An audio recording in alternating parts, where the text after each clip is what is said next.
We may be nearing the end of summer, but it is never too early to start thinking and dreaming about next year's flower garden. Stay with me as I walk you through step by step of how to do it.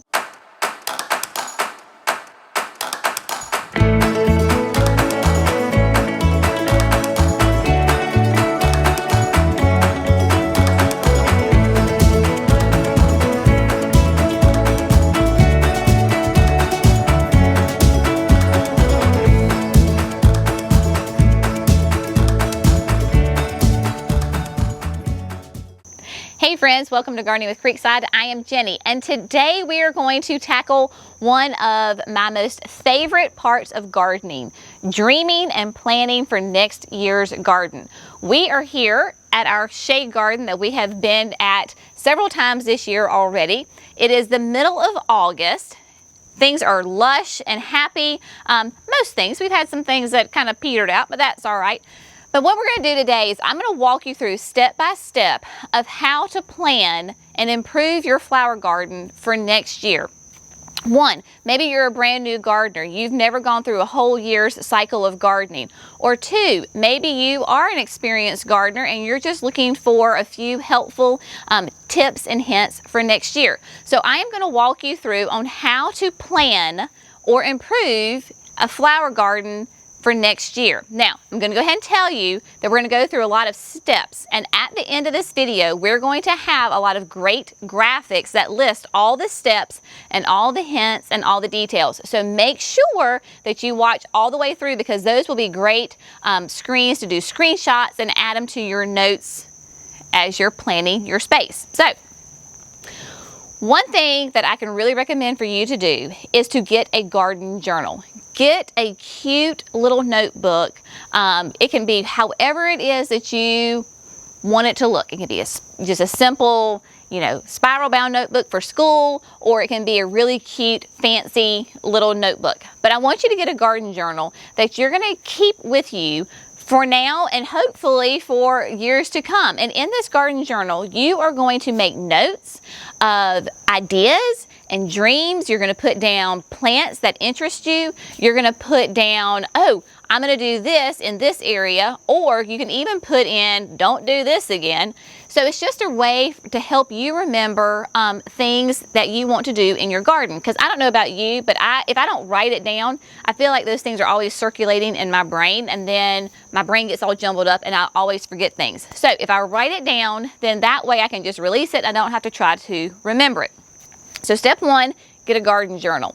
Number two, you need to figure out what is the space that you are going to be focusing on. Now, of course, you can have multiple spaces, but we're just going to pick one space. So, for example, we're here at the, shade garden in front of right outside of our kitchen.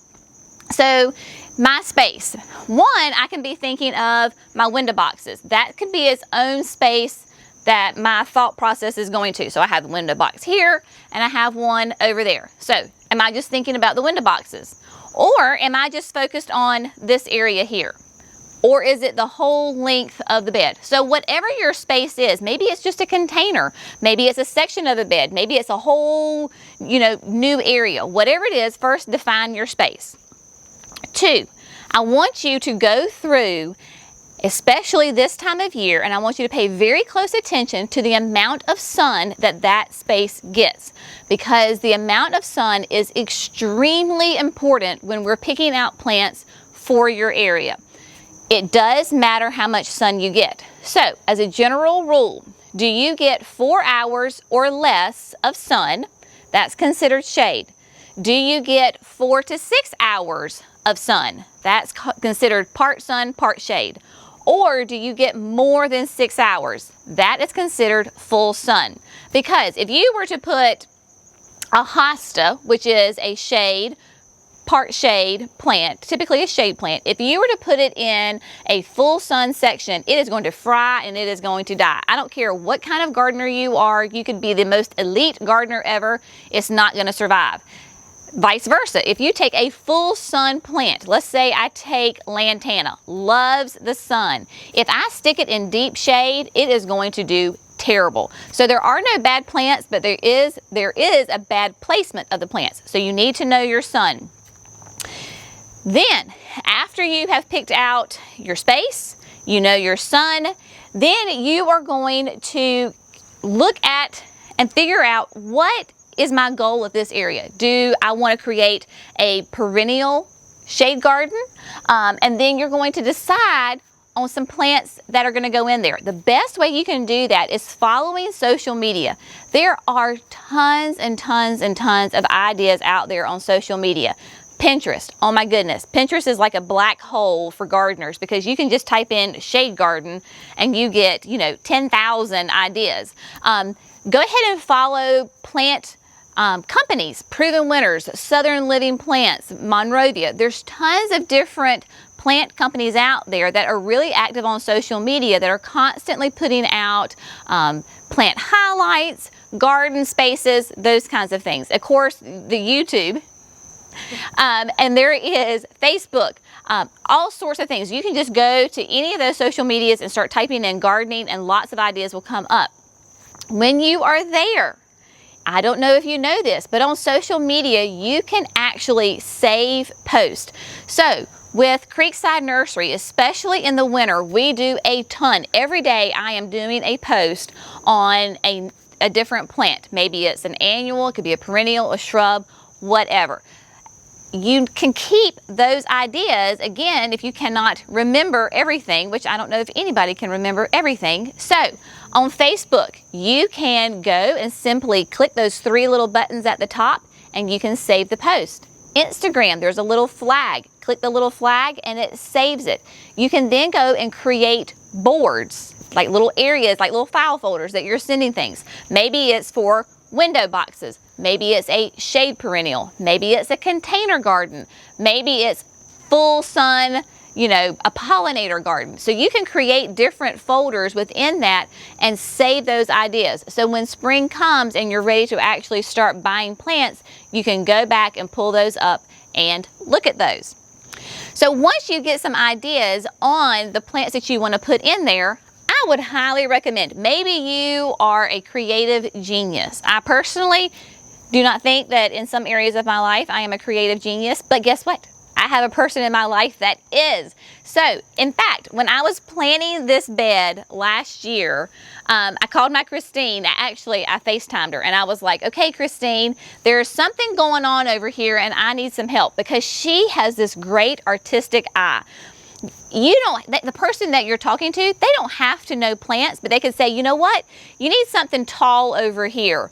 Or you got a lot of green going on. I need something, maybe a dark, like a dark purple, or you need some white, or you need a lime green. You need some sort of color contrast. Or all of your leaves are the exact same shape. You need something with a different texture. So when you can consult your creative, artistic, stylish friend, they can help you come up with some ideas of the different elements in a bed. Because as you can see, what makes a bed so interesting is the different shades of color, the different textures. This diamond frost is really light and airy. The hydrangea is really dense. So you can have some different textures in there. So consult your friends. They are fantastic, even if they don't know plants. It's okay. Since we are at the end of the summer, fall is going to be quickly approaching, and the fall is a fantastic time to go ahead and start working in your flower garden. So, fall is a great time to plant shrubs and perennials. So if you know that you're going to be adding in a shrub, let's say you're going to add in a hydrangea or a gardenia or a tea olive, whatever it is that you're adding into your space, the fall is the perfect time to go ahead and plant that, because it has all winter for its roots to get established. So your shrubs and your perennials, it is great in the fall to go ahead and establish them. Even if they are dormant, when it comes springtime, they will come alive. Fall is also a most excellent time to move existing plants that you have in your bed. So for example, I am already thinking of this space for next year. I have 3 lady in red ferns right here, and they are great and they are loving life and they are very healthy. But if you will notice that they are taller than my hydrangea is, and this space right here just seems really kind of crowded. So I already know that I am going to move those possibly to the back, because they are tall.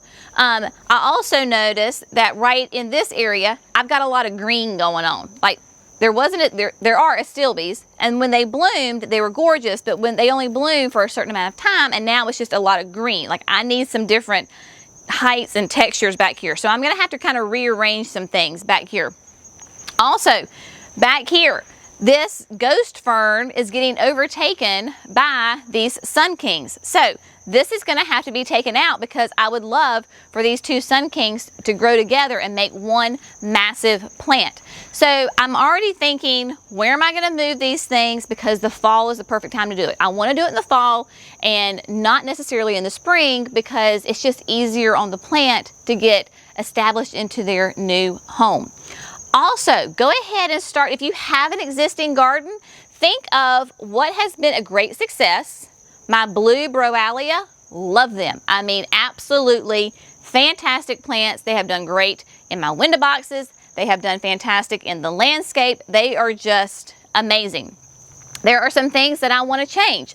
I have Diamond Frost up here on the front. Now, the Diamond Frost has done wonderful. It has done really, really well. But it has gotten bigger in the space than what I originally kind of in my brain envisioned. So what I'm thinking for next year is, instead of Diamond Frost, I'm going to do Diamond Snow. So it'll be a little bit shorter, still nice and white. It can do that sun to shade, and it'll still bring that same color, but maybe not quite as tall and airy, but much more compact. So I'm working on thinking about that. My window boxes. I love my window boxes, but in this one, I had 3 caladiums. My poor little double impatiens, they are gone. They got smothered. They never stood a chance. The caladiums just took over. I have white Broalia in there. It's gone too. So next year, instead of doing 3 caladiums, maybe I just do 1 in the middle and something different, or I do 2 on the outside and something in the middle. I haven't quite figured that out yet, but I know that I'm gonna have to tweak that just a little bit. So go ahead and start thinking of that. What I'm gonna do is, because I cannot remember, one, I do have this video as a record, but if you don't have a YouTube channel or social media or whatever, take your phone and just walk through and take pictures, take a video of your space right now. Because in 3, 4, 5 months from now, you're probably gonna forget exactly what things look like right now, so you're not gonna be able to change it. So go ahead and be thinking about that. Now, this is one step further. Maybe you're not there yet, and it's okay. Do you want to have a certain color scheme? Like, is there some gardeners, and I can fall into this category at certain times, I want to do in this space, you know, all green and white, or I want to do really hot, bold colors, or I'm going for cool colors. So if you have an idea of kind of your color scheme, go ahead and start thinking about that, because it will help determine what plants you put in there. So if you're looking for your reds and your oranges and your yellows, then you're probably not going to want to look at, you know, a pale pink. So think about that if you want to. If that just blows your mind too much, just don't even worry about it. It's totally fine. And the last thing I want to say is, this bed, it is 16 years in the making. This bed did not come about by itself just overnight. We have redone this bed so many times, and my mama and I have moved plants in here back and forth and in and out. Things have been successful and grown. Things have done horrible and died. But just know that that is the fun of gardening, is that it's always changing. You're always dreaming of next year. You're always dreaming of the possibilities that are to come. That is the absolute joy of gardening. And in January and February, when it's just nasty and it gets dark at 5 o'clock, you know, you can be inside and be dreaming of plants for next year. That is just the joy of gardening. So don't stress out if you want to create a space. It's okay. We are here to help. The gardening community as a whole is very helpful. So if you have any questions, you know, feel free to reach out to a local gardener, your local nursery center, take them pictures of your space and ask for help, because I know that they are willing to help you. Again, I hope you have found this informative. Make sure you stay tuned, because all of those lists are going to be coming up about your checklist of what you can do to help you have plan a great flower garden for next year. Make sure you like this video, Subscribe to Gardening with Creekside. Y'all have a fantastic day, and we will see you next time. Bye.